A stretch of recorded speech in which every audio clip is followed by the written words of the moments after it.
Hey there, Paul Wagler here for Rise Now and the 2-Minute Wake Up Call. Well, I'm here today with my good friend Don Boyd. We're at his new place just outside of Clifford, where him and his wife Sharon have moved recently. And, Don is a guy who is very knowledgeable on a lot of things, and the Lord has gifted him to teach. And one of the teachings that I heard Don give was about anger. So I've asked Don to join me on this short video to identify, because I heard Don's teaching about anger, and Don, you talked about 3 things that cause anger in people, and I think that would be really helpful, because I know I found it really helpful to hear. Okay, good. Well, yeah, I think it's really important to identify why you're angry. People experience anger, and they don't always pinpoint the real source of that. And people tend to get angry for one of 3 reasons. One is because they feel like their personal worth has been attacked, like they're not important, made me feel unimportant, something like that. So their value, their personal ego has been attacked. And they don't like that, of course. Nobody likes that. But it makes them angry.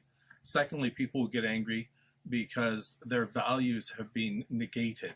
For example, if you think telling the truth is important and somebody lies to you, that value has been negated, and so it makes you angry. It's an offensive thing to you.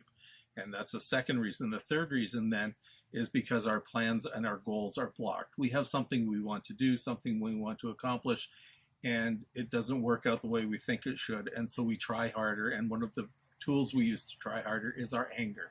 So for example, you might want to go through a door and you turn the handle and think it's going to open and it doesn't. And so eventually, if it doesn't open long enough, you end up, shaking it and angry, and why doesn't it open? And it's because the plan, the goal was blocked.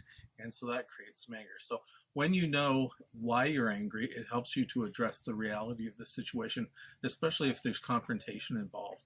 It's not very good to say to somebody, you made me angry, without being able to tell them what it was that made you angry.